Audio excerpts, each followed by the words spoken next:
Do you ever think about completely changing your life?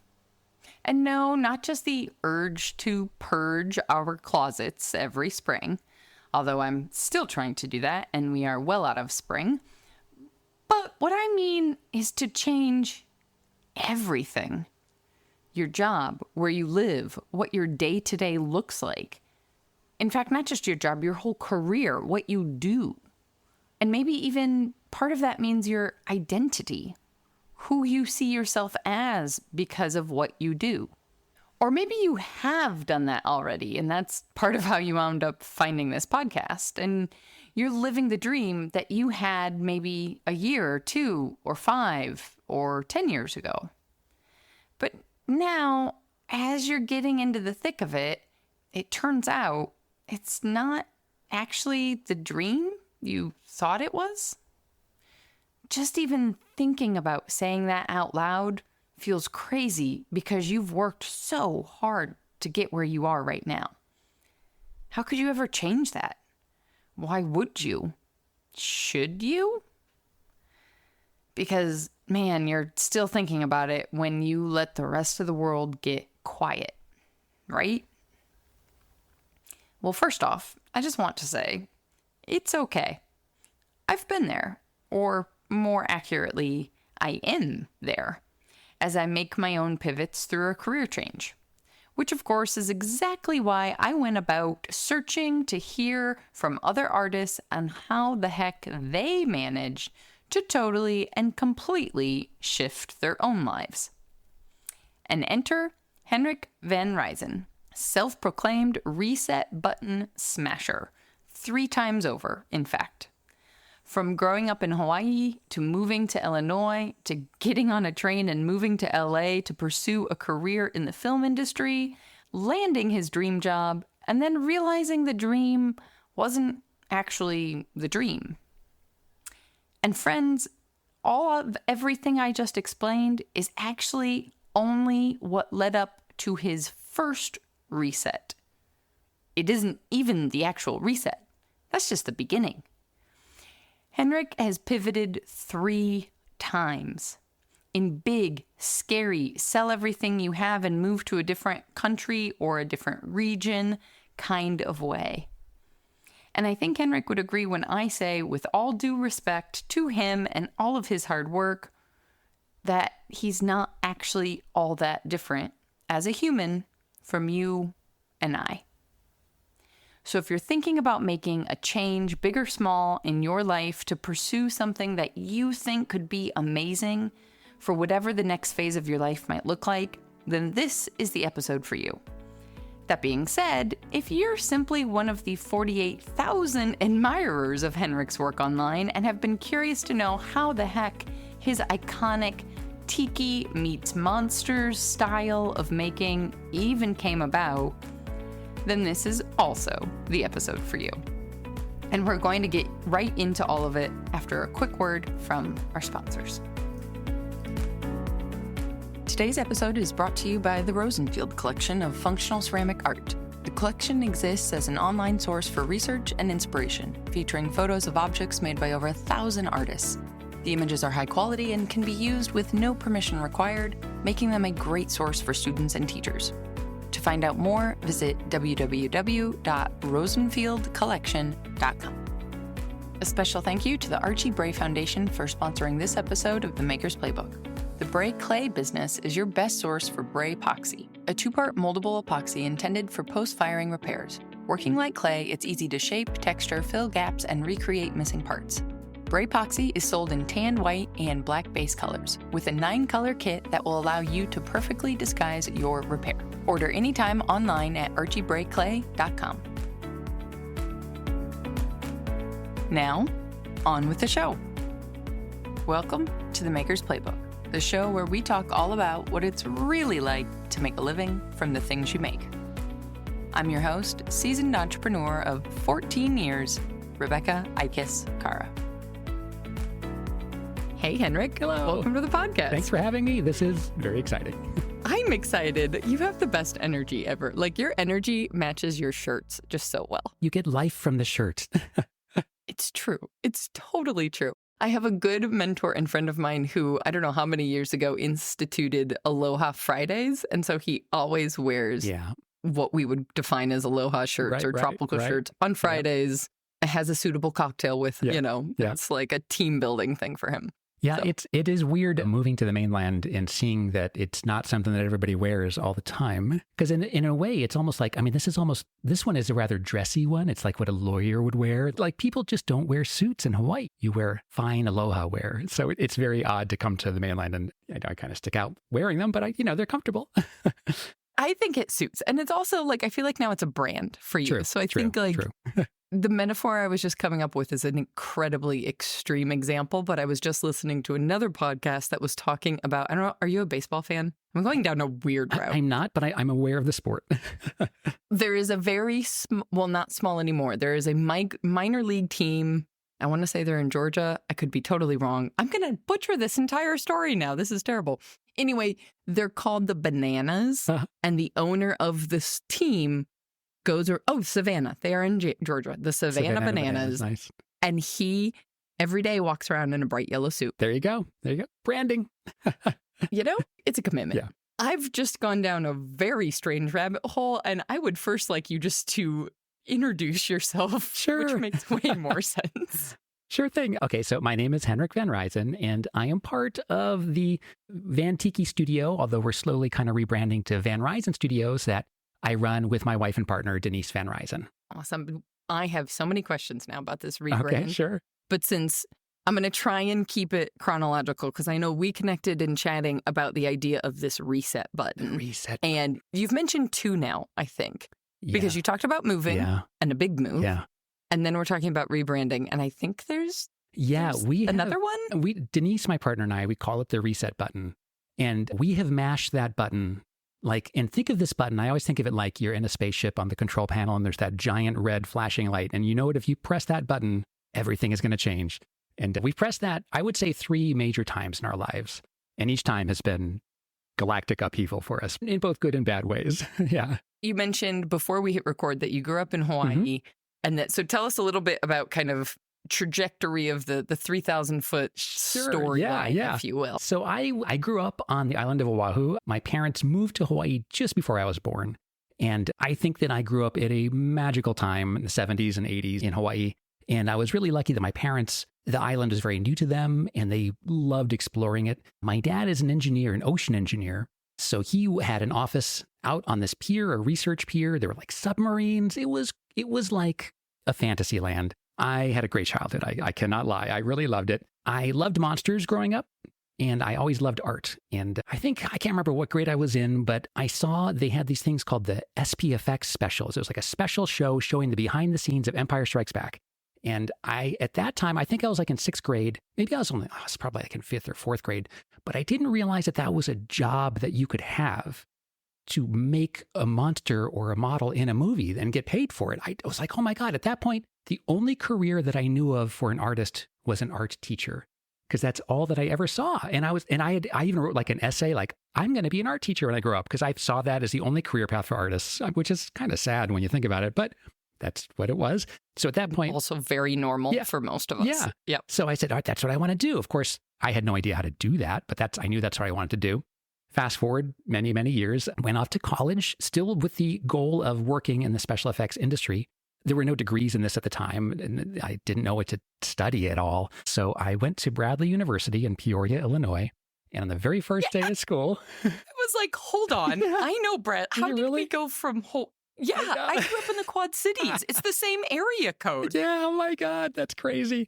I'm going to pause you because I just need to know why in the world, no offense to the people I know in Peoria. No, But why did you choose from Hawaii to Peoria, Illinois? Bradley chose me. It's almost embarrassing to say.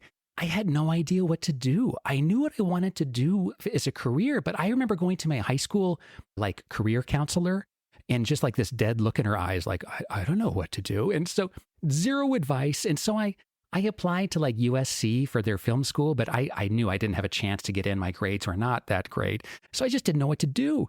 But we went to the college fair. In Hawaii, they have a college fair and all these universities come down to the islands. And Bradley was one of them. And at the time, they wanted to get a student from all 50 states. That was their goal. So they were really recruiting hard for Hawaii. They took us all out to dinner. Like it was, so I said, okay, I'll apply here. And I did. And I got accepted. And this is embarrassing. I didn't know where Illinois was. You have to think Hawaii, it's another country. I mean, it literally was another country for a long time. And the mainland was like a far off foreign country. And I knew I was somewhere in the middle of it. But I remembered like the second day at college, God, this is shameful to say, but in the student union, they have a big map of the US. I'm like, oh, that's where I am. It's just. Did you know about the winter clothes you would need? That because I'm genuinely concerned for the mental assault of winter. I packed like this steamer trunk with so many winter clothes. And I got off the plane like in a sweater, like my first sweater I'd ever owned. I'm feeling all excited. And it was like 102 degrees. And the humidity was off the charts. It was the hottest and sweatiest I'd ever been in my entire life. And I thought, this can't be right. Like it was insane. So I had no idea. What was to come. And then on top of that, of course, I didn't have enough winter stuff, even remotely, for the Illinois winter. But the other great thing that happened to Bradley was on the very first day there, I met Denise. And so that was the best thing that ever came out of college.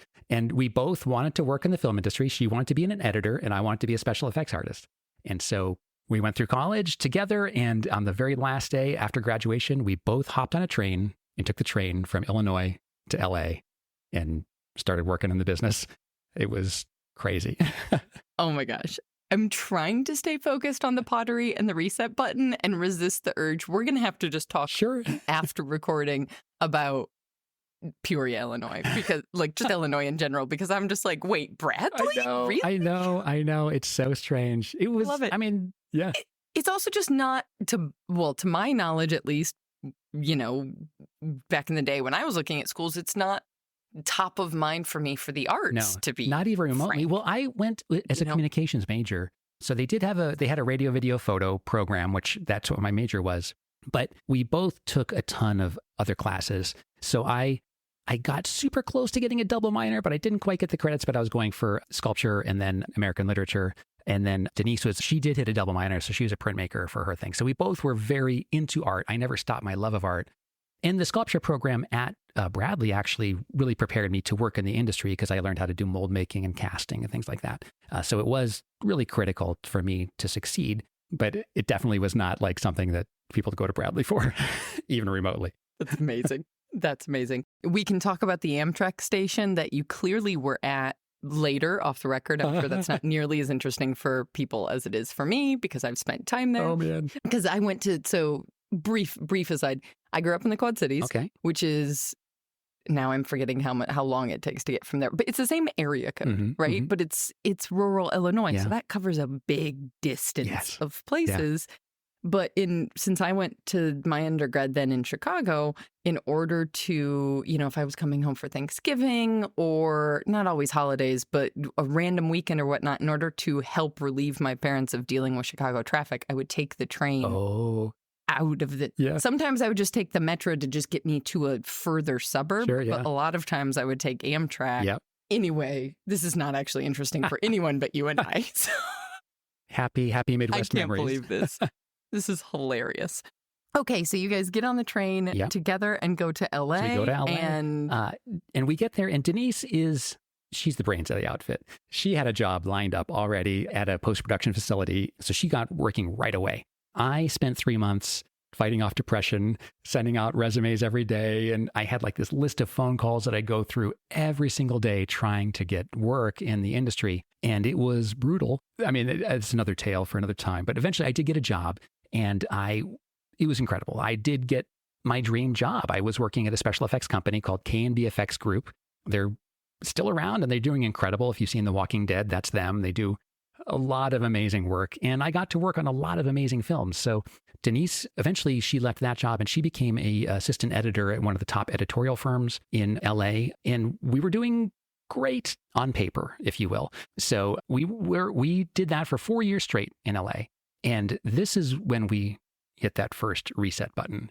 And this is a big one because I had what was my dream job since I was in 6th grade. I was doing what I wanted to do. I was making monsters. We were movies that were coming out and everyone thought we were the coolest people. Like, yes, I'm working on the X-Files. That's me. It was so strange to have a hand in, we're part of the cultural zeitgeist. You know what I mean? Even now to this day, it's a strange feeling to watch films that I worked on and remember that I was right there when they filmed that. And it's very strange. But there were other things happening in those 4 years. I never saw Denise. We were basically living separate lives. And that was hard. And there's a lot in the industry that is not fun, if you will. And I don't want to, it's very difficult to describe why we left LA for people that will always say like, but you had your dream job. And I did. But for every one movie that you work on that's incredible, or one project that you work on that's incredible, you work on a whole bunch of them that are awful. And it's hard as an artist sometimes to put so much love and attention and effort into something, and it comes out and then you just like, oh God, that is an awful movie. And there is a mindset that a lot of my friends are still in the industry and they're doing incredible things. They have this magical switch in their head that they can turn off and say, I don't care. And I remember talking to friends like, oh my God, you're working on that. And they're like, it's going to be garbage. And I'd be like, of course, all bright-eyed and new to the industry, like, how can you say that? I'm sure it's going to be amazing. And they're like, trust me, it's going to be garbage. And they were okay with that. But I struggled with it after a while. It got hard. So that's when we decided to leave. And that was the first huge reset button that we pressed in our lives of saying, let's get out of here. We had, like every Christmas, we would go back and see my parents in Hawaii. And every time I'd get to Hawaii, I'd say like, Hawaii is really nice. Why aren't we living here? It's kind of a nice place. And I really enjoyed bronze casting in college. I thought, maybe I'll just go back to Hawaii and I'll be an artist, like a real artist, not a special effects artist, but a gallery artist. And it's going to be amazing.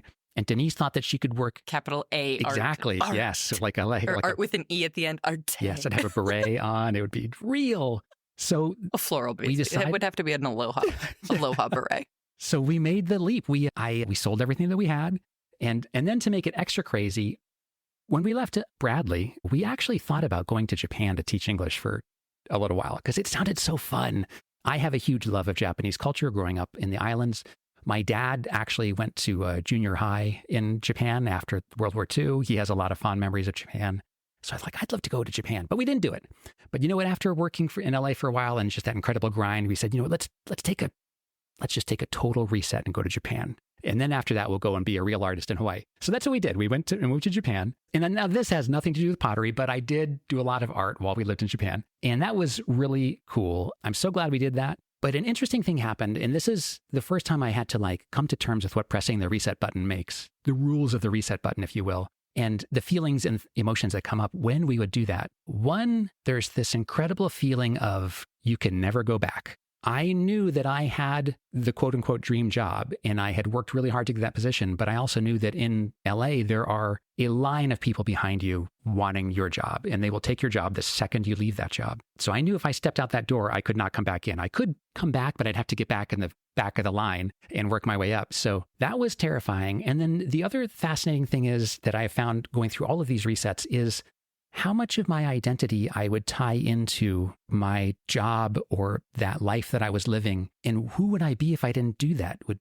people still be interested in me? Would I be an interesting person? Who am I? And so it was incredible. I had no idea what an existential journey doing that would create, but it definitely did. That's really interesting for me because in my current reset, I almost had the exact opposite thought. Yeah.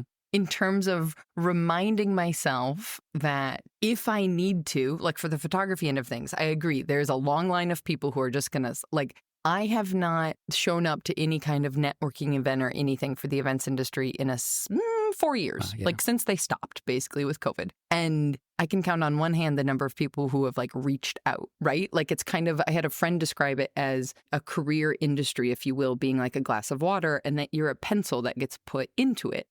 And as soon as that pencil gets pulled out, whoosh, yes. Right. Yeah. It just all comes together, which is unnerving because you've given so much of yourself to this place. Yeah. But at the same time, in my brain, I had this thought of realization, if this doesn't work, if the Maker's Playbook doesn't, take off in the way that we need to be a viable business, I know exactly what switches I need to turn back on. Yeah. right? Like I'm thinking it more as like I've turned the lights off in the spare room in the house. They'll still turn back on when somebody comes to stay, Right. but we don't need to keep them on right now. You know, like it's interesting because it's similar and yet a little different, but that freed my brain up to be like, okay, we can try this. And if it doesn't work, then we we swing back the other way, or maybe we don't. Yeah. I don't know. But anyway, keep going because I'm like a giddy schoolgirl over here. Nobody can see me. It's fascinating.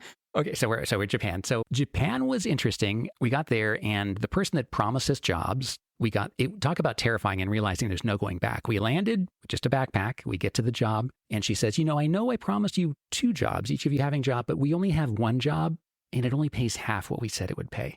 And we literally had no recourse. We just had to do it. And I remember that it was talk about terrifying. She told us that. The owner of the school told us that. She walks out of the room, and then one of the other teachers walked up to us and said, "Do you have a return ticket?" I said, "Well, yeah, because they wouldn't let us into the country." Then I was like, "Thank God, get out of here now." And I'm like, oh my God, it was terrifying. So panic attack. You're like, am I getting punked by my movie friend? I know. And then in my head, I have this little thing saying, this is why you should have never left. This is, you made the worst mistake of your life. So it was awful, but we were okay. The magical thing at the time, this was in 1998, every payphone in Japan had a Ethernet cable port on it, and you could take a computer to any payphone in Japan and get online. So we found another school. We spent the last money we had in our bank to take the train from Gifu City to Fujinomiya, which is another city, and to have an interview. And the guy liked us. He had a tiny little English school, and he said, "I'll hire you." And I said, "Well, we can't come to work for you for another month because we can't afford to get another train ticket." He says, "I'm going to drive down next weekend and pick you guys up." And he did. And it was great. So it was a relief, a big relief. I just want to I want to frame that in people's minds when we were talking about payphones, because the difference of being in another country before smartphones, it's just so different. I don't have another word. I look at like friends of mine that are in Japan right now, and I can't comprehend being able to travel and being able to read everything, being able to navigate. We didn't speak any Japanese when we got there, nothing at all. So it was an adventure. Oh my gosh. But, yeah. I mean, I remember like buying, what was the card, what were those called? The phone cards? Cards. Yeah. Like a phone card to be able to like use a landline to call long distance, and you had so many minutes and whatever. It's amazing. It's just, so like just the reality of being somewhere, hoping this person shows up. It's not like you were texting and someone's ghosting you in 2024 world. It's, on the side of the road waiting and hoping. Reset button. You always feel very alive when you press that reset button. And that's not always a good thing. You can feel terror. You just feel so much. And those first 2 weeks in Japan, it was terrifying and exciting and so much. It was like your emotions, everything is just, you're just redlining on everything. And it was very scary, but it worked out. And that's the thing. So that was the first time we really pressed the reset button in our lives, and it worked out. It was okay. And we had a great time. We stayed in Japan for almost 2 years. We left just as winter started setting in on our second year there, because we're like, winters in Japan. If you think Illinois is bad in the winter, try having a house with paper walls. So. Don't visit Japan in the winter. Got it. It was pretty brutal. So we said, it's time for us to put our career hats back on and go and be that quote unquote real artist.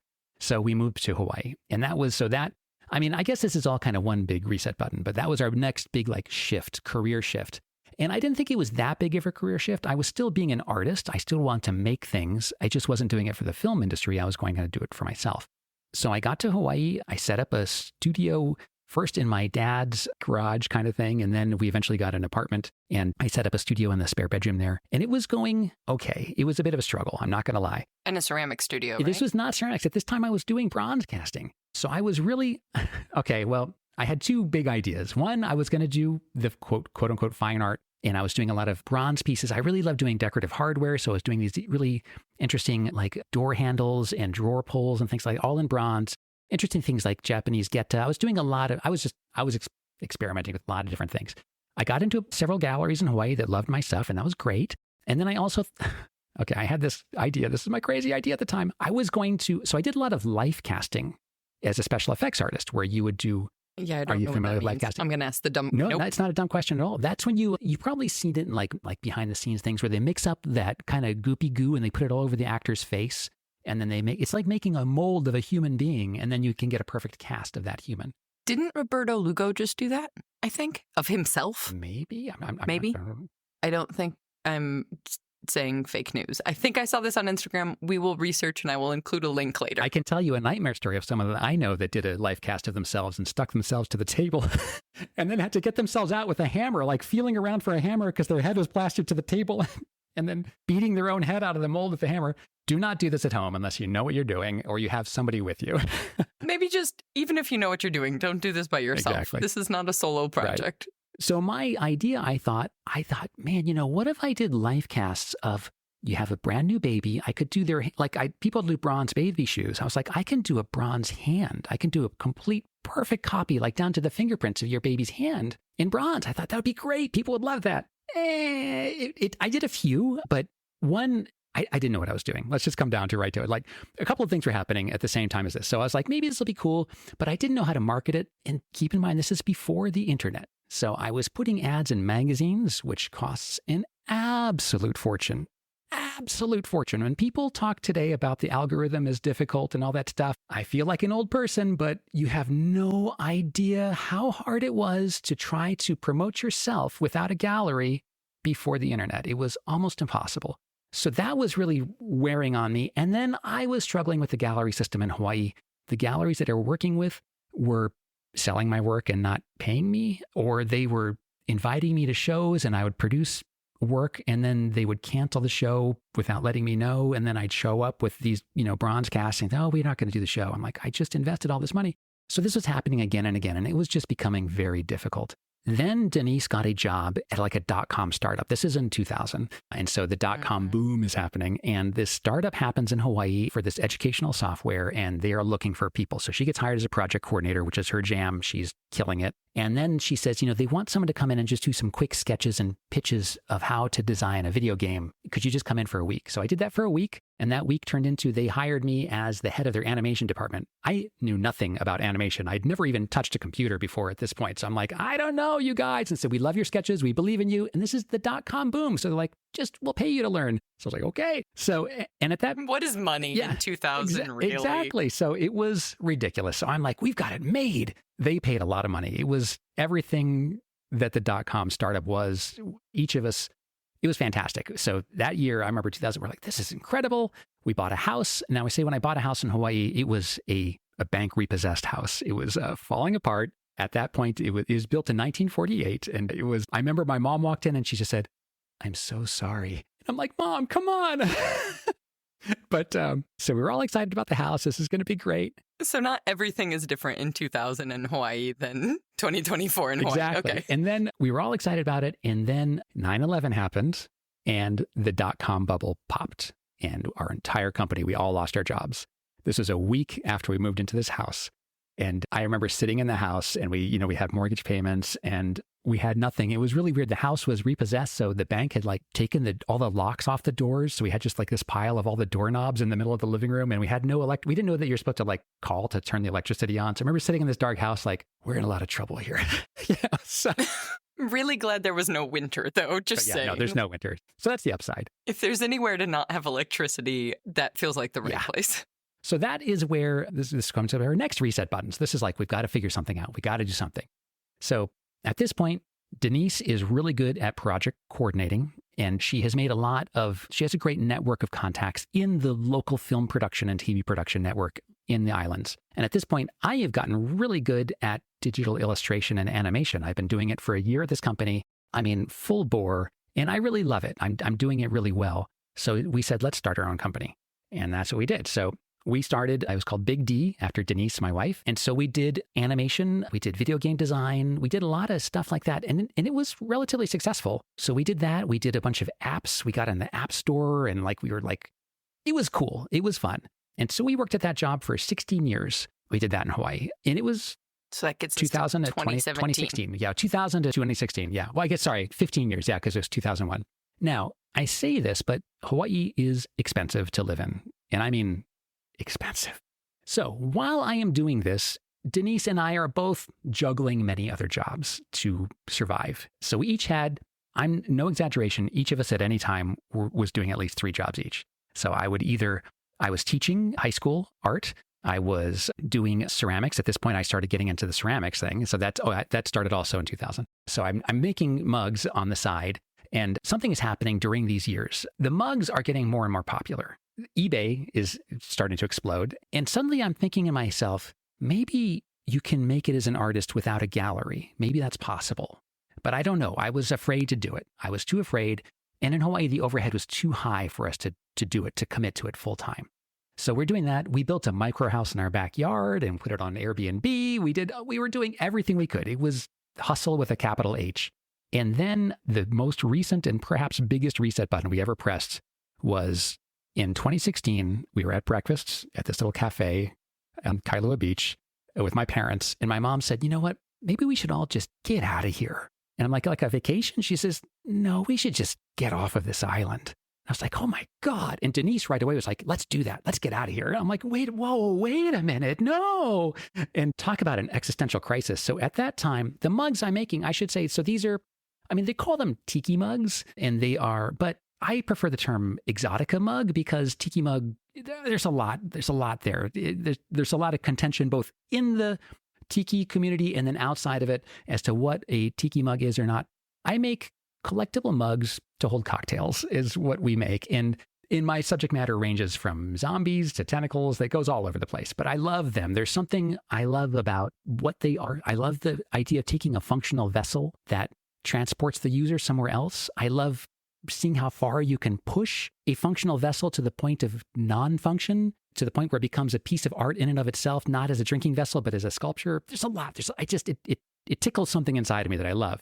At any rate, they're doing what at that point. At 2016, if you had a scale of our computer work and our mug work, they're starting to almost even out to the point where I'm feeling comfortable saying no to some clients so that I can do a little more mug work, but I'm still afraid to go all in on mugs because of the overhead costs of doing business in Hawaii. It costs more for us to mail an empty cardboard box to us than it would for the actual cardboard box cost. Like the shipping of the empty box cost more than the box to get boxes to Hawaii for us to put mugs in to ship off of the island. It was a nightmare. Gee, I was thinking originally from the very beginning just about the cost of living in Hawaii.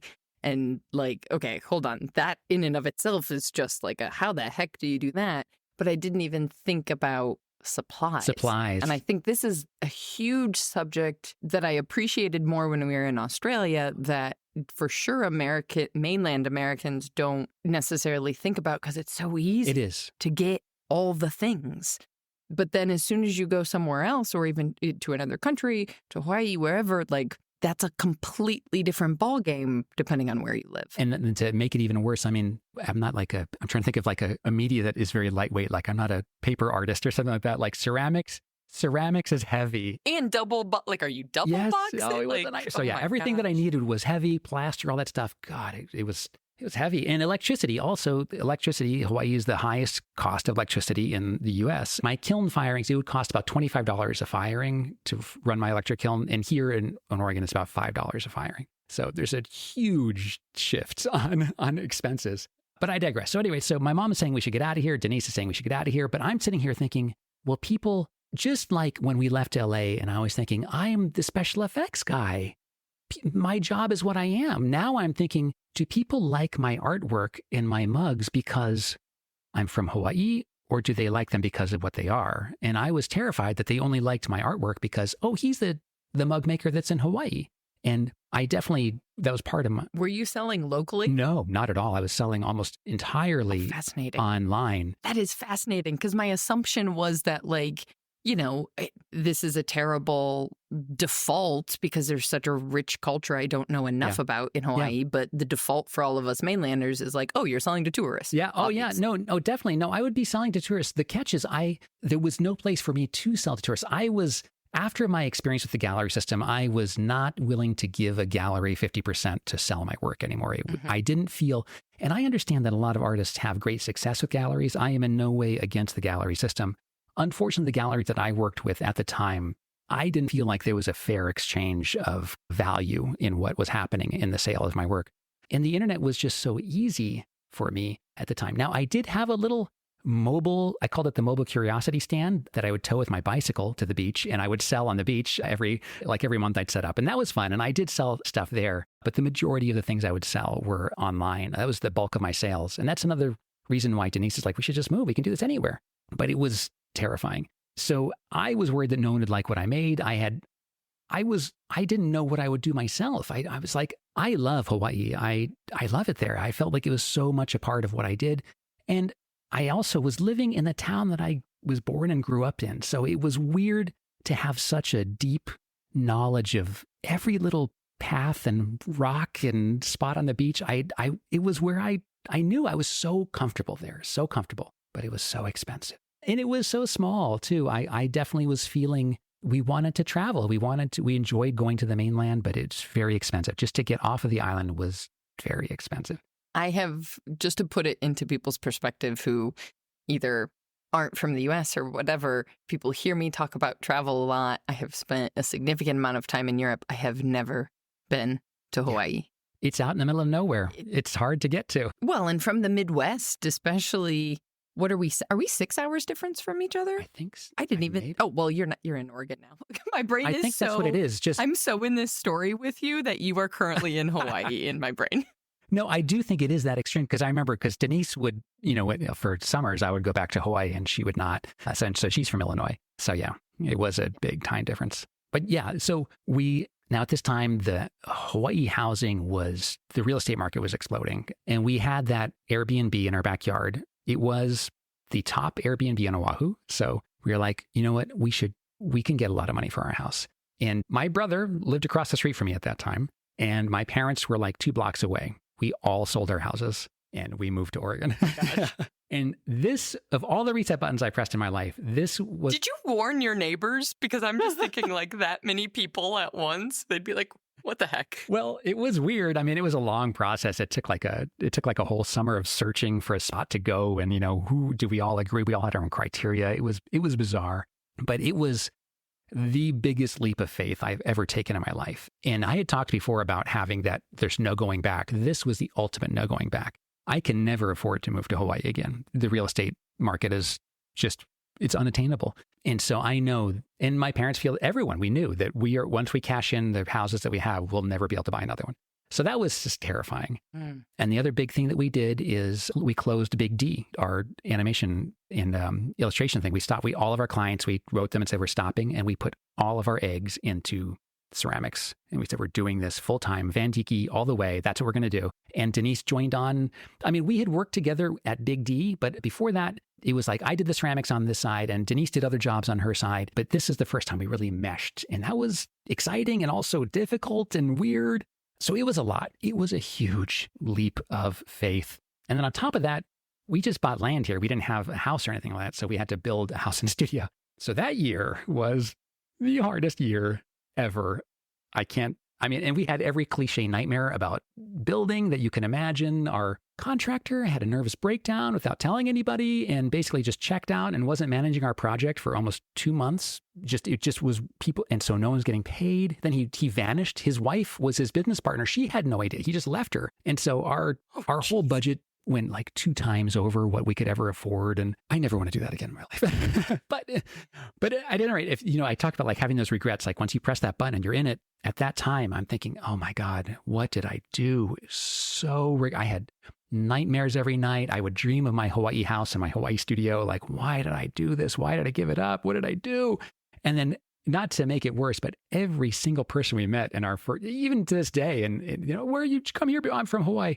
Why did you leave Hawaii? I'm like, I can never explain it. You'll never understand. But because also, and I mean, the Pacific Northwest is beautiful. It's so beautiful. No dig to that at all. You just don't often hear the sentence said that I chose to move from Hawaii to Oregon. But the funny thing is, it's an underrated state. It's gorgeous, but it's not Hawaii. I know. You didn't go back to LA. No, I would not go back to LA. No, there's too much smog. Yeah, I mean, for Denise and I, we wanted space. We had lived in LA and in Japan and in Hawaii with neighbors on top of us, noisy, very urban environments. And we just wanted room. So we have several acres out here. It's pretty incredible. I don't have to worry about, my power saw maybe angering the neighbors. Not that I use a power saw all the time, but it was always a concern. Noise was always a concern. That's not an issue here. It's super silent out here. In fact, I never realized how much noise pollution I had in my life until we moved here, and it's so quiet. It's very strange. So did you have the experience? Now I'm just reverting back to Illinois, but I remember, so I grew up in town, but my mom grew up on the farm and my grandparents still lived on the farm. And so that was like my second home to me, emotionally, psychologically. And I remember taking friends. And by when I say in town, I mean 20 minutes away, right? This was not a dramatic thing. But I remember, I'm just curious if you guys had the experience moving out to Oregon that I saw my friends go through where they were scared of the dark. Oh, yeah. Well, the silence for sure. I mean, I actually couldn't sleep because it was so quiet. I'm not used to I'm just hearing my heartbeat. It's very strange. Yeah, the silence is magical. And there's a lot of wildlife here too. My niece and nephews were definitely like, there are animals here. Are we safe? So there's that. Yeah. But it was a huge, huge jump. And I will say it was hard for a couple of years. Just figuring out how to run the business was a huge change for us. And we're still figuring that out. I mean, you look at, it's weird, social media, it's a lot of like, look at all this cool stuff, but it's hard. It's super hard. And that's why I love podcasts like yours that talk about the challenges of being a successful artist. But it's definitely gotten better. I think that we hit our stride after being here for 3 years. I think we kind of got our stuff figured out. The house is built, the studio is built. We figured out the supply chain and all that stuff. But oh my God, that was the biggest reset button we've ever pressed. And it was such a big reset button. I'm almost hesitant to press another one. I know we will. We always do. But I'm going to give it a few more years before we press a button again. Don't let Denise and your mom get to chatting. Maybe like the two of them. Denise loves the reset button. Like that's her jam. She loves the reset button. And I get it. I mean, you want to feel alive. You press that reset button and you will feel alive. That's amazing. And so I'm just trying to think pragmatically because, I mean, I didn't realize how amazing of a conversation this would be just selfishly for my own life, because this is something Francesco and I talk about on a regular basis of like the realities of moving a ceramics business is very different from an animation business, right? Yes. Like digitally. Yeah. With my photography courses, if we pick up and move tomorrow out of Milwaukee, the Maker's Playbook doesn't change. I plug into the internet somewhere and we keep going. Whereas the ceramics business also, like ceramics almost feels like insult to injury, even with moving, because the process is so long that you have to stop so far ahead of moving. And then it takes so long to get going again. And I'm guessing a lot of people are just going to kind of write it off as like, oh, well, you sold houses in Hawaii, that the houses were worth so much you could kind of bankroll this move, but you had to buy another place. I mean, no, we didn't. When you can sell a house for a lot of money, it means you have to buy a house or build a house for a lot of money. Yeah. And so for us, the scariest thing was we did have a pocket. We'll be okay for X amount of months without any income. But we definitely didn't want to push that any farther than we could. And also I had a massive fear of losing the momentum that I'd built up as a company. So sure, we could have been like, oh, we're just going to take 6 months off. But then I'd worry that all of a sudden that thing I talked about of getting back in the back of the line in LA, I felt like that with my ceramics business. Like, no, I've got to stay always making something new. Especially with the internet. Yeah. I feel like. Yeah. That's such an aggressive feeling. 100%. So we almost took no time off at all. I think we took maybe a month off. So when we left Hawaii, and I'll tell you, it was a month because it was the amount of time it took our stuff to get here. So we packed up everything. We had a professional mover come. That was a big investment for us, but I'm so glad we did that instead of trying to do it ourselves. And we split everything up into what we want in 1 month, and then everything else went to deep storage because we didn't have a house or anything to put it in. So we just had like one little container of stuff, and that was our kiln, my sculpting tools, some various things like that. And that's about it. And of the three, myself, my brother and his family, and my parents, my brother purchased a house, and his house is next door to the land that we're all building on. And my brother, God bless him, he let me live in a bedroom in his house and let Denise and he let me set up a studio in his garage. And that saved our lives. That really did. So I wired the kiln to his garage and everything like that. Thank you, Dad, for teaching me electronics that let me do that. And so we got the kiln set up and we immediately got to work making mugs in slip casting in my brother's garage through the winter in Oregon. And it was cold. Our glazes were freezing. Thank goodness for the kiln. Oh my God. I have photos of Denise and I. We had those they're kind of like the oil filled space heater things and they're on wheels. And we would almost like a horse. We were standing over each one of us, standing over one, like straddling it just to get the warmth while we were working. And I remember my fingers being so cold. It was a rough winter, that first winter. Glazing in the winter is the worst. It was no fun. And the good thing was at that point in the move, I did not have that much equipment. My studio in Hawaii was very small. I was making do in the corner of like a backyard patio, like a covered patio. So I just really had the kiln and that was kind of it as far as equipment and all my sculpting tools. So the idea was I'd come here and build everything I need and get a spray booth and stuff like that. But I had to do it slowly because I didn't have any space. Like I wasn't going to set up a spray booth in my brother's garage. I just didn't feel that would be right. So I was, making do all in there. And then to add to the stress, of course, building takes way longer than they ever say it will. So I'm just glad it's over. Yeah. Well, that's what I was trying to think through is like, okay, you were building everything. And so it's not like you could rent an apartment. I mean, these are literally the conversations we're walking through is like, when the day comes that we move, I keep going if and should, and my mom knows. Okay. So now I say when. And Dad. Because also ceramics studios can be so equipment heavy and can be so cumbersome in that like, you need to fund the move and the building with the company and the business, but you can't make the stuff until you build the thing. And then I will add a third layer of stress onto that is I had never done, I'm self-taught in ceramics. And so we were going into this and I had no idea I had never seen a slip casting studio in my life. I've never seen one at that point. And I'm supposed to build one. And I'm like, I don't know what they look like. I don't know what to do. And I bought a slip casting table. It's behind me. And that was my first huge investment. Up until that point, I was buying liquid slip and having it shipped to Hawaii in the liquid form, like the most expensive way you could possibly do it. But I was too afraid. I will say I did try mixing my own slip in Hawaii once, and it was a complete disaster with like a little drill, like, don't try it at home unless you really know what you're doing. I did not.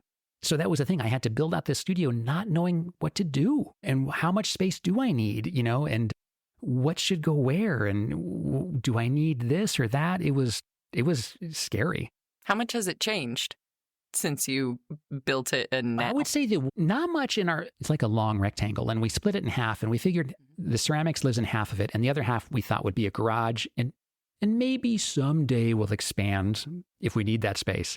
Well, that day happened like within 2 months. And so it's never been a garage and we did expand right away. So that half of the garage is the shipping room. It's Denise's like shipping office. And then it's the clean side. It is. It's the non-clay side. Now we bought like a laser. We've expanded. We do a lot of other things, which is great.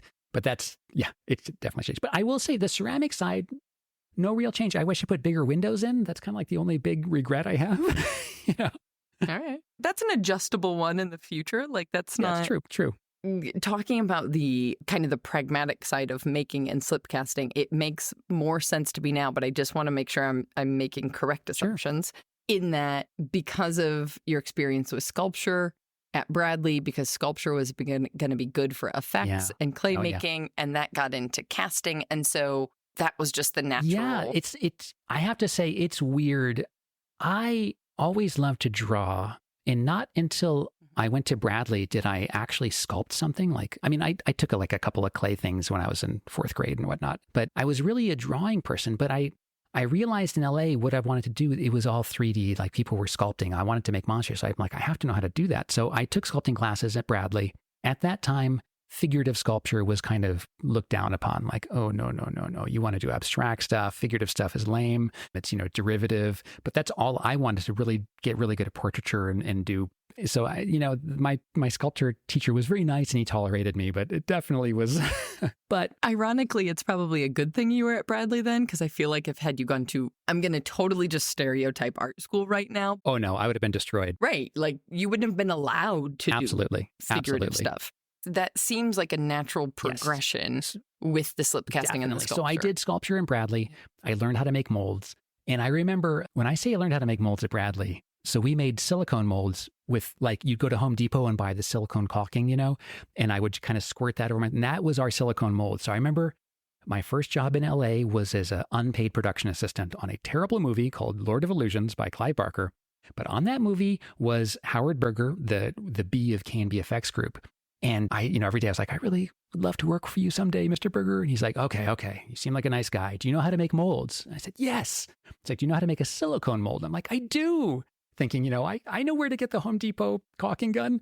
So he's like, okay, come by the shop next week. So I'm like, oh my God, it's happening. And I got there on my first day. And that's when I saw what a real mold looks like. And when they talk about silicone, they're talking about, they have, at that time it was like $5,000 drums, 55-gallon drums of silicone and with, really critical mixing ratios. And I'm like, oh my God. And he put this thing in front of me and said, okay, make a mold of this. And I was sweat coming off of me.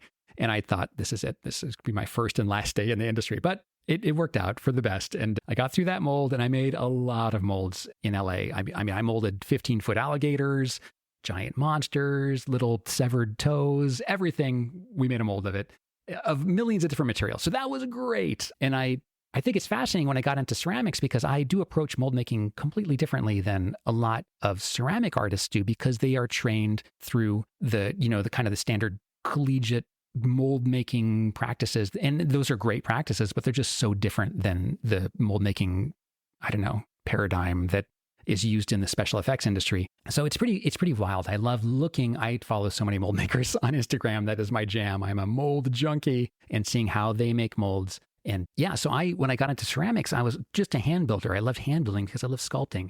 And I felt like I was cheating because I could put undercuts and things like that into my mugs that you couldn't do with slip casting. So I'm like, oh, this is great.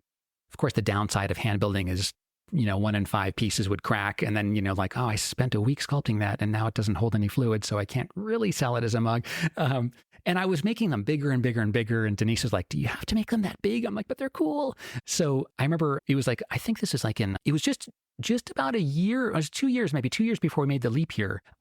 We had spent a fortune to get a booth to vend at Tiki Oasis, which is it's like Comic-Con, but for Tiki. And it's huge. And there's like thousands of people there. It is the craziest weekend you can ever imagine. So we had a booth there. I was selling my mugs. And there was another artist there that I really admire that does slip cast mugs. And I went up to him and I said, do you think that maybe you could slip cast one of my designs for me? And he looked at me. He's like, Henrik, you can do this yourself, And he's like, I'm not going to do that for you. You do it. And I was kind of hurt and like, oh, come on, man. But then I went and sat down like, oh, you know what? I think he's right. I do know how to make molds. And so it was a nice little kind of nudge. So then we slip cast our first mug and then immediately realized, wow, this is a lot. I still love hand building, but it was really nice to have that one, to invest so much time into a sculpture and then be able to get multiple copies of it, which is nice because you can share that sculpture with so many more people than you can with just a single mug. And then also the fact that if it doesn't come out right in the kiln, you can just cast another one and fix it. Right. In my brain immediately, as you mentioned, like being able to share more of the same thing, the same mold over and over again, I wonder how much, like I'm thinking of another sub reset button in terms of like the sales process, the pricing structure, right? The time investment on the front end is still the same to make that design, but are people acknowledging the art of it in the same way when they see you can buy 30 of them? So that's fascinating. I got to say, we had to completely restructure the way we charge for mugs. And the other kind of catch into this, so this is weird. Like, I know that it's weird when on Instagram, you've got pottery and ceramicists, and then you've got these wacky tiki mug makers over there that are doing their own kind of weird world. And what I make, it definitely falls into kind of a collector realm or like a outsider art realm because people are not drinking out of these. They're not functional. I mean, they are functional. You can drink out of them, but it's more of a collector's item or a display piece. And so there is a value to the setting edition sizes. So I definitely set edition sizes. One, from a mental well-being. I don't want to make the same mug for years and years and years. So, and two, I just think it makes a piece more special to know that there are only 200 of these or whatnot. So we do set edition sizes. Now, that being said, the market, I'm competing with mugs made in China. And so people have mugs, so people will do designs and then have factories in China make the mug, and they will get the mugs, at wholesale for $7 a mug or something like that. And then they sell them. Of course, they don't sell them for $7, But that's kind of my thing that I'm fighting price-wise is import mugs. Now, I'm not against import mugs in any way if they're priced fairly. But the thing that we had to do as a business was to educate people that just because it's slip cast doesn't mean it's not a lot of work. I think it's funny. Another ceramicist, I can't remember who said it, said that anybody thinks that slip casting is easy has clearly never done slip casting because it's a ton of work.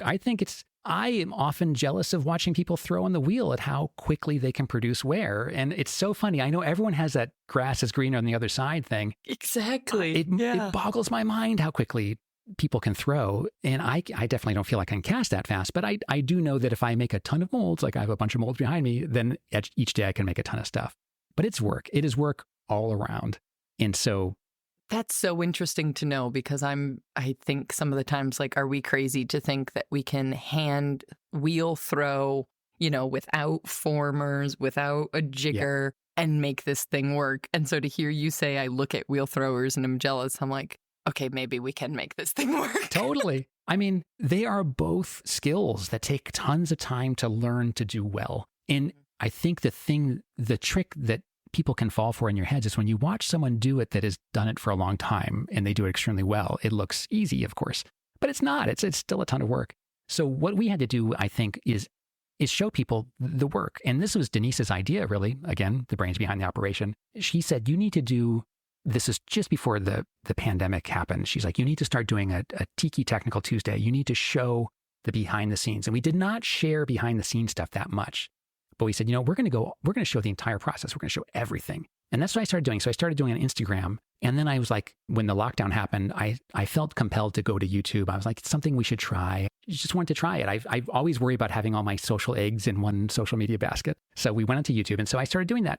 And I started sharing the whole process. And the incredible thing that happened was before, when we would do a sale, we're very fortunate. We would usually sell out our mugs when we announce a sale.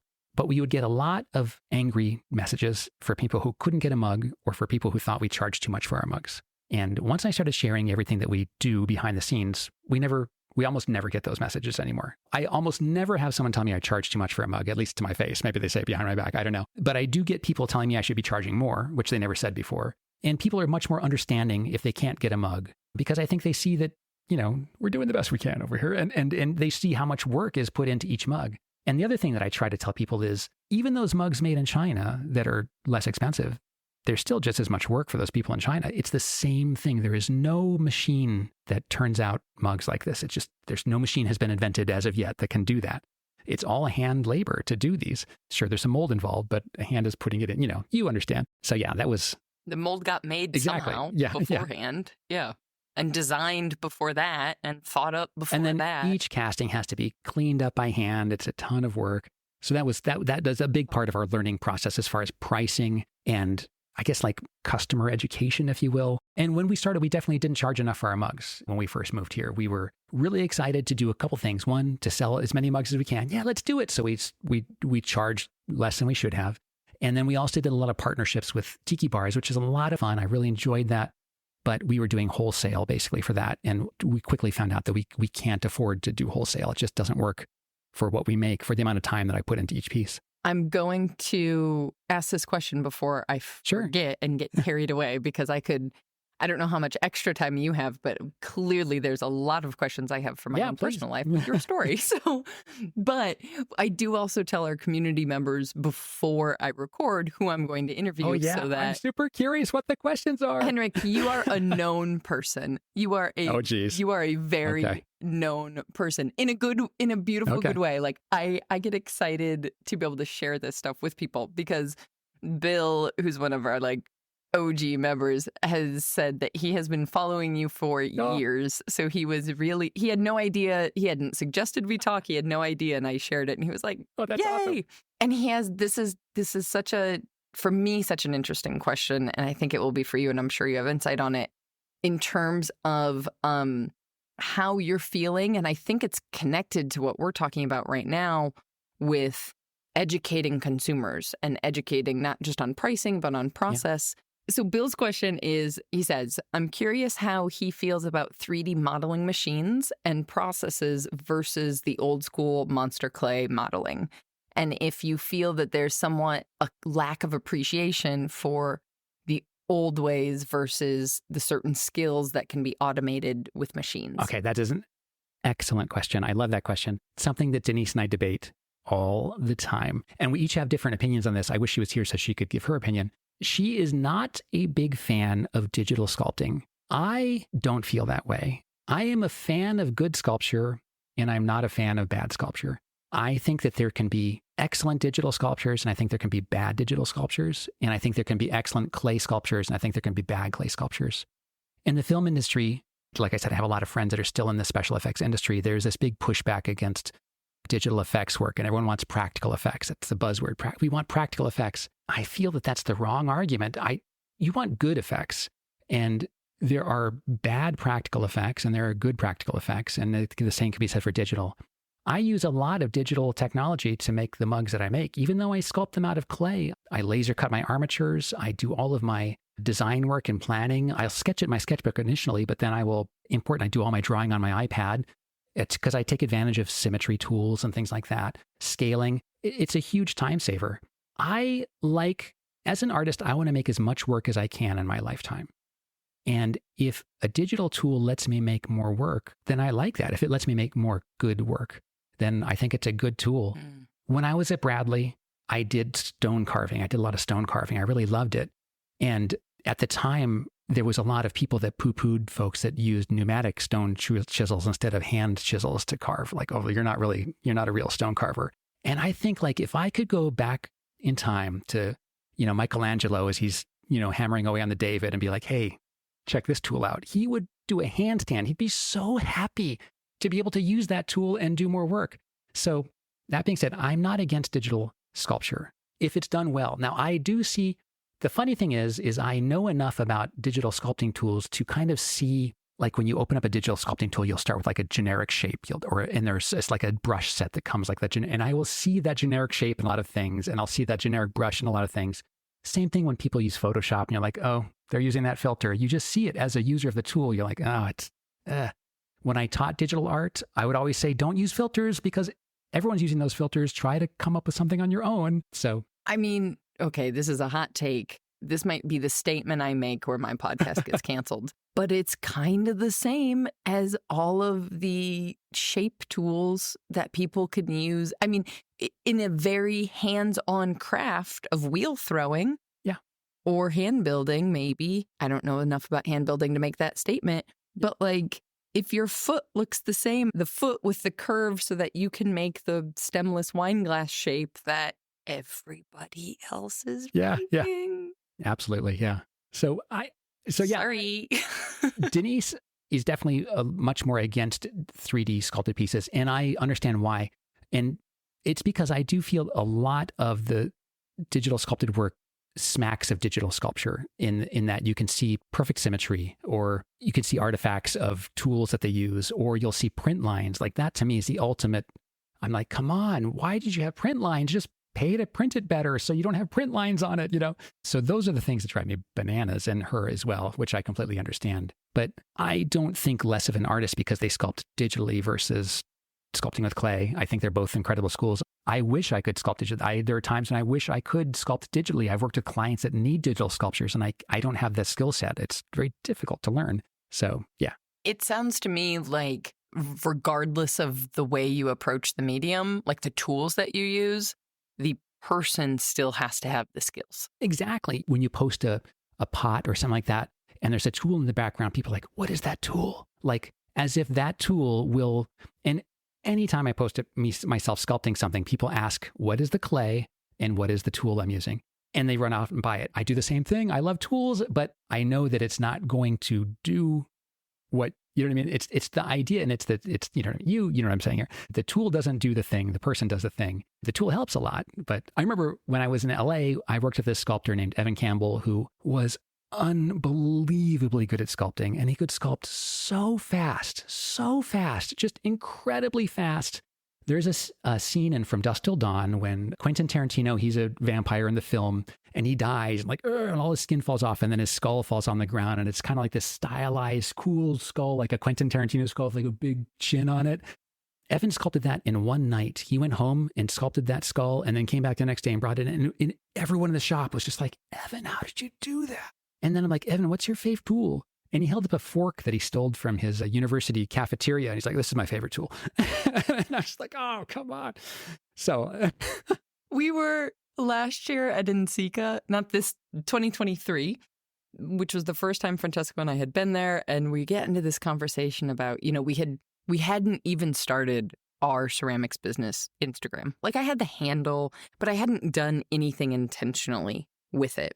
And so we were talking with some people about, getting going on that and whatnot. And they were like, well, what you got to do is you got to tag all of the companies whose tools you use. And Francesco kind of looks at everybody and is like, just raises his hands and is like, this is it. These? Like, what? We've got Shimpo. We've got a scut kiln. He's like, literally the way he burnishes the bottom of the pieces after he's done trimming is with like, well, I get yelled at if I throw away a credit card. Oh, yeah. No, credit card, nice. Like the plastic. We have like the corners, all these little bits of corners of gift cards or whatnot. I love that. Because now that credit cards are becoming metal, he's like, yeah, now they're rare. I need the old, we have to please mail us your used gift cards. Empty, that's fine. We just need to cut them into things. I think what we're also getting at, and what Bill had mentioned, was the kind of craftsman and tradition, quote unquote, artist versus the software and the machine aided. But at the end of the day, there's not a shortcut to learning the skills, I guess. Like, I think what you were hitting on with social and everybody being like, what's this? What's that? What's the thing we can buy to solve the problem? And what nobody wants to hear, man, I'm in hot take mode right now, apparently, is like solving the problem is putting in the time. Yeah. And I do see the fascinating thing about 3D printing is people. So we have a laser cutter that I use for a lot of things in the studio. It's a great tool, but I saw the same thing happen when I bought that laser cutter that I see in 3D printing forums all the time. People buy the laser cutter and they just get it and they say, well, now what do I make with it? Like they don't understand that they still you have to put the thing into it. So like when people get a 3D printer, all of a sudden I'm like, well, what do I don't know what to make. You've got to still sculpt the thing on a computer to make the thing. So yeah, the tools are incredible, but you've got to have the idea. I think the thing specific to ceramics too, that is not necessarily other mediums somebody can send me a message if I'm wrong about this with other mediums. But what I see with the work that I admire is that people are choosing which aspect of the very many aspects of ceramics to become a specialist at. And I mean that in a good way. You have to do that. I think back to a conversation I had with Matt Katz, and I never remember my own episode numbers, so somebody can just search that. But he was saying, like, there's this perception of the lone artist who does all the things, and that's really not a sustainable business model. It's very difficult to do that. And so what I see with choosing which aspect of this medium that we've all chosen to work in, by nature, you kind of have to pick what your thing is going to be in all of that, right? And it's not, you can always change things. Like you can press that reset button, nothing wrong with that. But yeah, it definitely. Which reminds me, is there another smaller reset button? I don't remember if... Oh, well... Am I breaking news? Is this not prepared? Not really. I mean, well, it's interesting. Well, so, Van Tiki is kind of the business name. And that name comes from way back in 2001 when I first got introduced to what a tiki mug was. It was a really bizarre night. Some of my coworkers took me to a tiki bar one night and they said, we're going to go to an Exotica concert. And I had never heard of Exotica music. And I'm like, is this stripping? What is this? I don't know what this is. I don't know. I was like, that sounds like a very different I know, right? So I'm like, I don't know what this is. Like, just wear Aloha wear, you'll be fine. So we went, and it was at the last kind of remaining original tiki bar that was in Waikiki. It's gone since then. And I saw a band play called Don Tiki, and it was incredible music. And I had a Mai Tai served, and I didn't drink at the time. I had a Mai Tai in a tiki mug, and that was when I had my epiphany. I'm like, I've got to make these things. I went the next day, I called up my fourth grade art teacher because I knew she had a kiln, and I hand built a mug at her house. And in my desk at work at that time, I was the animation director at the thing. So I had like an animation team, and my desk was just getting covered with all these tiki mugs I was making. And that's when one of my coworkers was like, have you heard of eBay? I'm like, I have not. Tell me what this eBay is. And so they started selling on eBay, and they were doing well. So I didn't know what to call, where to sell them at first, and so at the time there's this thing called Tiki Central, and this was a forum, remember web forums?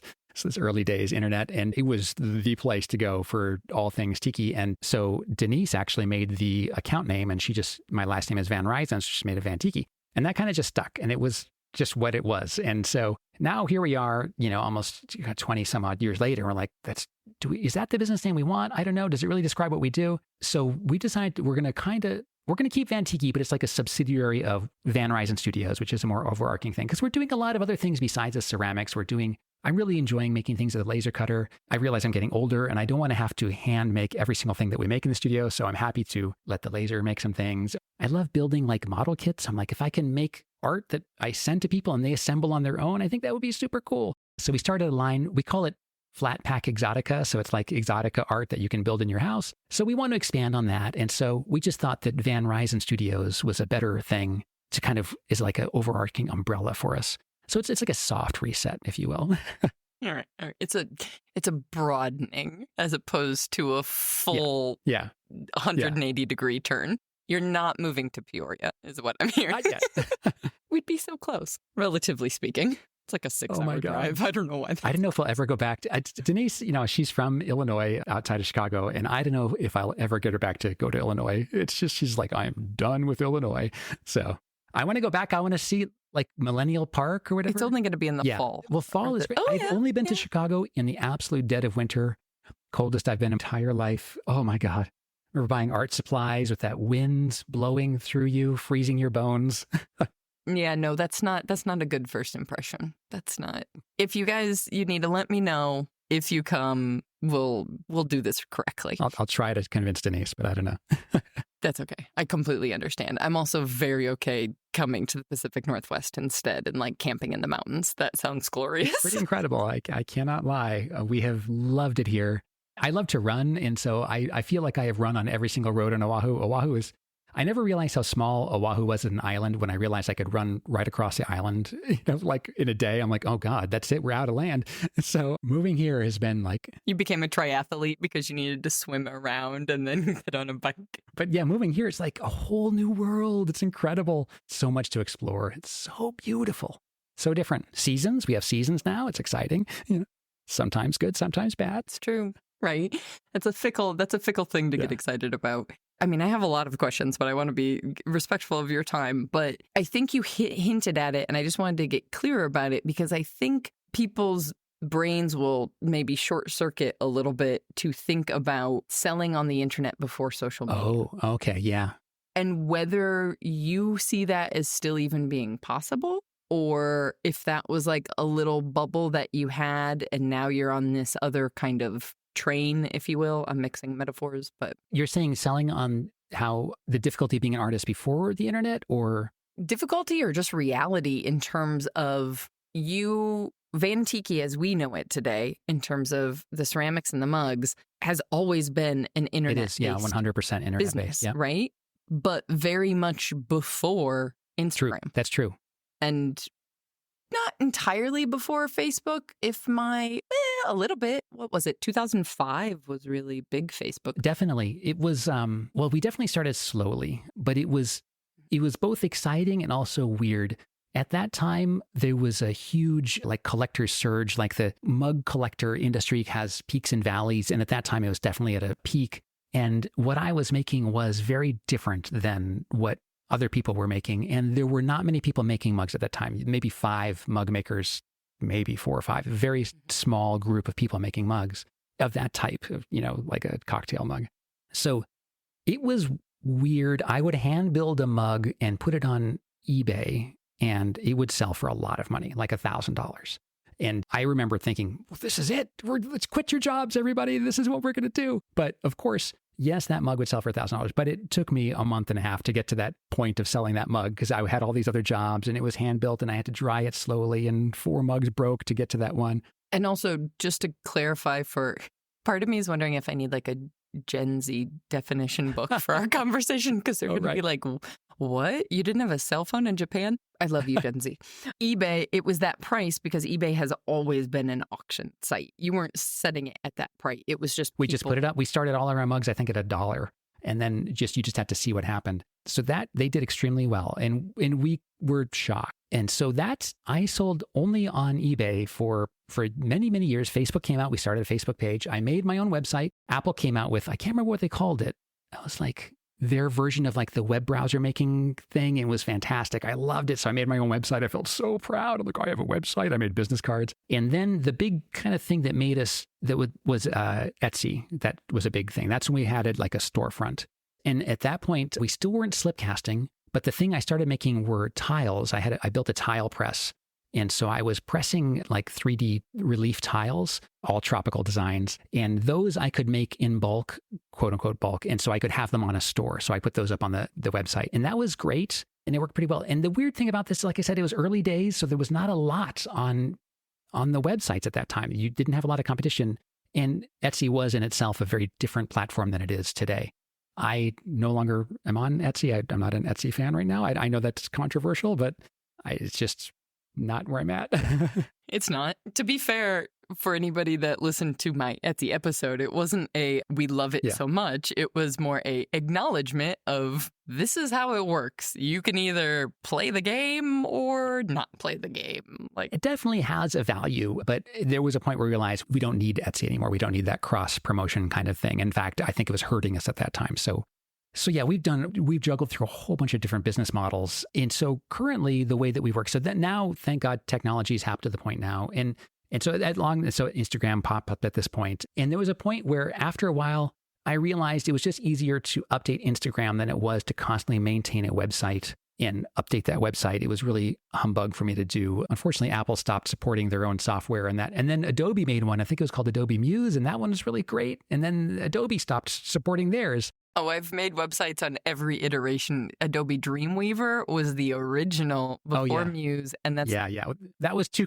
skippery. That was the first website I ever built was on Adobe Dreamweaver, and I needed a friend who knew more coding than I did to help me figure out how to upload. You had to upload every single page was its own HTML file. Oh, it was so much work, and that's why I was like, I'm just going to use Instagram. I don't want to have to maintain a website. That's nonsense.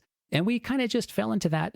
And I know that what we do is very unique in that, and I'm very fortunate that we will work on a mug, a design. I will kind of preview what I'm working on, and then I'll just set a sale date. And on our web store, we'll have a kind of a placeholder for it. And then we're not really doing pre-sales. We just basically have people get a ticket. You just get an option to buy it, and we'll release 150 of those if that's an additional 150. And then as we produce the mugs, we will invoice people as their mugs go through production. Oh, that's interesting. It's a long story. And that's not through, I'm fascinated because when you were saying, it's arduous to update a website, so just doing through Instagram, but you're not selling through Instagram. So we have a website hosted on Shopify, but we almost never touch it. So Denise set it up, but we don't this is terrible. We don't do a mailing list. This is terrible to say. I don't do it. I know it's awful, but I just don't do it. You have their emails if they're buying. I mean, you still can contact them. We could if we wanted to, but I don't do like the MailChimp thing. Yeah, you're not actively nurturing. No, I'm not cultivating. And I know that is the worst. My heart rate just lowered that you actually have their contact information, though, which is the important part. And I'll tell you why, though. I did when I first started, we've got to get everyone's email address. And this is back to those early days, and it was expensive to have a emailing list, and it was like MailChimp. And I remember it kept happening, it's only $30 a month for X amount of emails or whatever. I'm like, okay, that's fine. But then when we started getting, it seemed like we kept ticking past this number where they would be like, oh, that's a bump up in charge. And it got to the point where I'm like, this is really expensive for me to have to send out an email. Is it worth it? So we just didn't do it. This is where I hope one day Flowdesk will sponsor us, and I can say how much I love Flowdesk, because theirs is just to explain to anybody wondering, theirs is like a flat fee. It doesn't change. So that's magical. The rate of using them doesn't change. Exactly. But they're the only ones out there. Everybody else that I know of still has that tiered service. It's almost like it's punishing you for using their service. The more successful you get, and I can't quantify that it's that much more expensive for them to send those atoms out or whatever. I'm like, it doesn't mathematically work for me. I just feel like I'm being robbed. So right. I understand with my gallery host that exponentially more image files uploaded is server space, is hard physical. My brain can picture the physical resources needed to host 25,000 high-res images. 25,000 email addresses are just zero. I mean, it is a certain amount of server. I do agree. It is something, but exponentially less. The company you mentioned, what did you say? Flow? Flowdesk. I mean, the idea of just a set fee would definitely make me want to aggressively grow my email list and also not want to leave that company. Like it seems like a no-brainer as far as a setup for emailing lists. And like, I know it's something in the back of my head. I'm always like, should we get back into that? I don't feel the pressure right now. I can't make as many mugs as I need to, so I'm not worried about it. You've captured their information. Everybody, like, the reason I harp on it is only to have, like, if your only recourse to contact people were Instagram, that's a scary place to be. Before Instagram, I was on Facebook, and that really freaked me out because I'm thinking, if Facebook goes away, that's it. How do I reach people? So we do have I almost think of it like our landline, our official email on our website, but the majority of the time it's on Instagram. I won't lie. It's been a great platform. So does that answer your question as far as, yeah? Yeah. So essentially now, I guess I'm trying to kind of search around the internet for someone who has an internet-based business that isn't so heavily focused on social media, right? You guys were in a lucky timing space to adapt new technologies and kind of be there before the crowd was so that you can grow that audience. But I will tell you, I did invest in a lot of advertising in the old school way before that. So I was advertising in a lot of magazines. So not necessarily, this was back for the Bronzecast thing, but even then as a ceramicist, I was advertising in a lot of magazines. Like there's a lot of tiki art magazines. And so I was advertising in those and it cost a lot of money. It was expensive. And there's no metrics on that. Like you don't know how many people looked at that ad. There's nothing. It just felt like throwing money out into the wind. It was really difficult. Yes. And then when the salesperson comes around, they are, it's all the like, well, there's this much distribution and it's like, you have absolutely no distribution means nothing. Distribution, is that like how many individual homes the magazine gets sent to? Great. Or is that you just drop 20 off at the local tiki bar and they're sitting there by the front door and no one's ever picked one up? And then there's also, it's asking a lot of the reader, like they can't just click on your page and go to your thing. There's a lot more work for them. So I don't miss those days at all. There's a lot of, it's funny, you see a lot of negativity about social media, but I still am very positive about it. I have learned so much. It's connected me with so many other artists in ceramics. I love it for that. And it also has been an incredible tool for me to survive as an artist and live the life we live. I know for a fact that we would have never pressed that last reset button without social media, without the feeling that we can on our own grow our own collector base. We won't be beholden to a gallery. It's been incredible. And it's free, it's free. It's just your time. That's whatever time you want to put into it, which before it was all the time I had to put into those ads and then I had to pay for them to get printed. So I love it. Thousands of dollars also. We're not talking like a $50 ad. It was a thousands fortune. of dollars. Yes. Yeah. Yes. I'm going to keep myself from going down the rabbit hole of social media, considering that would be like another 2-hour conversation that I'm like, we should table that for another discussion. If you have the time, I'm going to jump way far back because there was a couple of things I was curious about in terms of you guys left LA because that hustle was so crazy, right? Because you were never together, because you had to work. I mean, and I get that coming from another urban center. You're working so hard just to live there, not to actually have a life while you're there, which I fully appreciate. And I'm curious how that felt different than when you were in Hawaii working 3 jobs, trying to make that part work. Like some people might see that and be like, well, that's the same thing. Absolutely. That's an excellent question. So it's weird. When we got to Hawaii, that snowball of how much hustle we had to do, the hustle snowball, it grew slowly. When we got to Hawaii, we were kind of figuring it out. And we got picked up, like I said, by that .com thing. And we were like, oh, this is it. And it was also, Denise and I worked together. We were in the same company. We drove to work together every day. It was super cool. I loved it. We were in different departments, but we saw each other all the time. So that was nice. When we left that's true. That's when the hustle stack started. But we did almost everything together. We worked out of the house. She was doing her kind of side jobs. I was doing my side jobs. I was teaching, so I would leave for that. but we spent a lot of time together. So that was the nice thing about that hustle versus the LA hustle. We were meshing together, which was pretty cool. And we were also working out of the house, which was magical. That's where I discovered the joy of self-employment for many reasons. One, I mean, if we were struggling, I knew we were struggling. If we were doing well, I knew we were doing well. We would never have that atom bomb of getting fired like we did at the .com thing again, or even that always hung over my head, even in LA. We never knew if this is are we going to get another show after this? I don't know, So that was nice. But to answer your question, yes, that hustle did become grating. And that is why Denise wanted to, when my mom mentioned, maybe we should get out of here, that is why Denise wanted to just mash that button down, because she was sick of the hustle. And I was so deep in it, I didn't even realize it was there. I had no idea how fried we were until we moved here and I sat down and breathed and said, oh my God, we can just do this one thing. Now, of course, we do this one thing all the time now, and I do work a lot of weekends, but it's a very different feeling. And we do take a lot more time off now, and we're able to go on road trips and things like that we just couldn't do in Hawaii. I think that also answered the other question I had, which was when the .com boom happened and that kind of jolt, I was like, wait, how is the default we can go into business for ourselves? Because for a lot of people hearing that, the idea of going into business for yourself is exponentially more scary. And I think you just answered that in terms of when we're slow, I know we're slow. When we're doing well, I know we're doing well. Like, you don't have that surprise factor of like, am I going to show up to work today and the doors be locked? But maybe there's something else there too. I will also say my dad started his own company in Hawaii. So he founded his company. His story, when he moved to Hawaii, when I was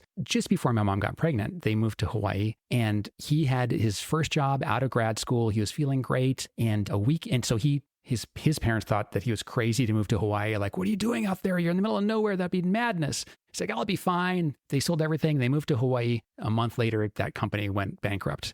And my dad was like, oh, God. So he started his own business. And it's like a generational trauma. I know, right? But it worked. So he started on his business, and it was very successful. And he did great. So I think that I definitely saw that role model, which is great. Also, the special effects companies that I worked with, those are all small companies. They're all small startups that people started on their own. So I definitely saw the value of that. And then I will say that .com experience, as weird as it was, Denise and I both got a massive tool set out of it of skills that we learned. And we knew that they were rare skills on Oahu. No one knew how to animate. No one had to do the things that we could do. And it was a magical time in technology where we could approach a client and say, we can do a 30-second animated commercial for you cheaper than you could shoot a live commercial. And that was amazing, unheard of, because animation was usually, $10,000 a second was like the price or something like that. So we knew that we could leverage that. So it worked out really well, but it was a hustle. That makes sense. It was just one of those like, wait, hold on. How is this the default? Yeah. Like, let me back up, because, and just from my own experience, and people have heard me say this ad nauseum, but the only reason I became self-employed was because I couldn't get a job. You experienced a bust, whereas I was entering the job market like after a bust. I had no shock of having a job and then not having one. It was just like, oh, nope, nobody's hiring. I was like, what do you mean? I got the 4.0. I had the internship. I checked all the boxes. Like, well, it was weird. I mean, most of the people, when our company closed down, they all just left the island. They all just scattered. And that's a big problem in Hawaii, is kind of brain drain as people leave the islands. And I mean, we left.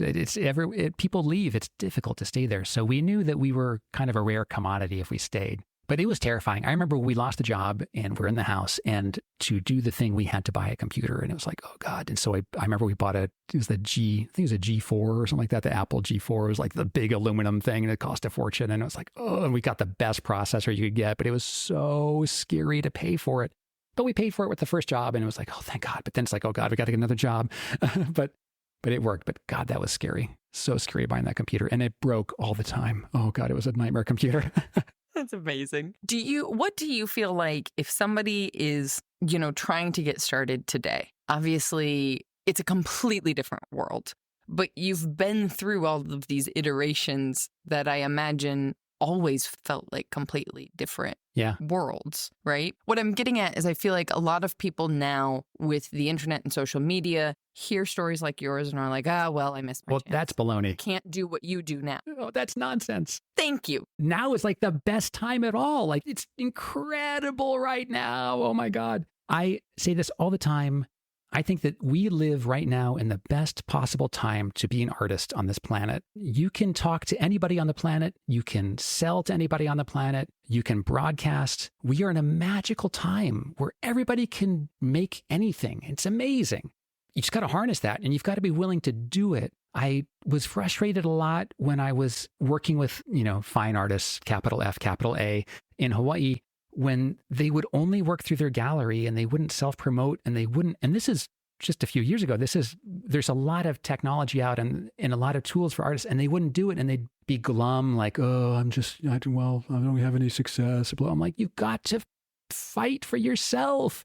Yeah, I think that the world is your oyster right now. Now it's going to be a ton of work. I do think it's going to be a ton of work, but the tool set that is available today is incredible and at such a low cost. It's amazing. I agree completely, but no one will be surprised by that. Oh my gosh, Henrik, thank you so much. I could just go make a tiki cocktail and keep going all night long, but we're technically recording on Francesco's birthday. Oh my God. So I probably should go make him Happy a tiki cocktail first. Thank you. Thank you so much for your time. I had no idea. I mean, for one, I had no idea we'd be talking about Peoria, Illinois, let alone any of the rest of it. For people who have not seen your monster mugs or any of the rest of it, that probably wasn't the right term. I don't know, creations, incredible creations. Where do you want to send them? Instagram is the best. It's at Van Tiki, but I'm also on YouTube. I love people to subscribe on YouTube. It's Van Tiki Studios. I think it's Van Tiki Studios. Yeah. I'll just link it in the show notes. But yeah, if you want to see like how things are done, I'm very proud of the videos I make on YouTube. I don't make as many as I should, but I'm proud of them. Awesome. Isn't it amazing to hear all of the iterations someone goes through to get to the place that we only know them as now? I hope that this chat with Henrik was as encouraging for you as it was for me. I'm going to dare to attempt to sum it all up by saying this. We really can do this thing. Yes, it's going to be hard at times. Yes, it's going to be scary. Yes, you are going to have to take some risks. And sometimes those risks might mean you have to get another job or work crazy hours for a period of time. But nothing is truly forever. And maybe that statement is comforting right now if you are in a valley of everything feeling hard. Or maybe what I just said is scary right now. If you are in the place where you have climbed out of the valley and currently perhaps sitting on the metaphorical mountaintop and looking at the amazing view that you've finally reached. Either way, nothing is completely set in stone. Things will change. Whether you choose the change by smashing that reset button or whether the change forces itself upon you. But perhaps the most crucial thing of all, if you remember only one thing from today's episode, is that when things do change, as they are sure to, you can figure it out. And similar to Henrik having Denise as a partner to lean on through their 3 resets, figuring it out gets a lot easier when you don't do it alone. Now, if you haven't listened all the way to the end of recent episodes, then you might have missed out on my favorite thing to say every single time we air this podcast. Together, we've got this. Of course, if you are feeling like you don't have that togetherness, you don't have colleagues or peers to lean on amidst all of the figuring out that you have to do, you know where to find us. There are nearly 100 makers from all over the world already ready and waiting inside of the community to help figure it all out together. Learn more, as always, at makersplaybook.com/community. And if you love this episode, I would so appreciate it if you took just a minute to leave a review inside of whatever podcast app you use to listen. Doing so helps tell the pesky podcast robots about our show so more makers can hear stories like Henrik's as they try to figure out their own path through all of life's many twists and turns. And speaking of Henrik, I'm sure I can speak for the both of us when I say we'd love to hear from you. please share this episode on Instagram and tag us, me over at The Maker's Playbook, and Henrik over at Van Tiki, VANTIKI, so we can say thanks. Once again, this episode was made possible in part thanks to our sponsors. Today's episode is brought to you by the Rosenfield Collection of Functional Ceramic Art. The collection exists as an online source for research and inspiration, featuring photos of objects made by over 1,000 artists. The images are high quality and can be used with no permission required, making them a great source for students and teachers. To find out more, visit www.rosenfieldcollection.com. A special thank you to the Archie Bray Foundation for sponsoring this episode of The Maker's Playbook. The Bray Clay business is your best source for Bray Epoxy, a 2-part moldable epoxy intended for post-firing repairs. Working like clay, it's easy to shape, texture, fill gaps, and recreate missing parts. Bray Epoxy is sold in tan, white, and black base colors, with a 9-color kit that will allow you to perfectly disguise your repair. Order anytime online at archiebrayclay.com. Audio post-production of this podcast is made possible by help from Christy Kotzfan, with promotional material assistance from Queenie Maliki.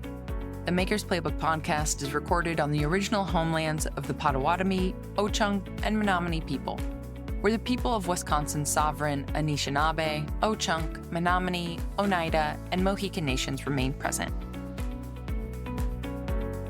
Until next time, my friends, go get back to making your dreams a reality. Because together, we've got this.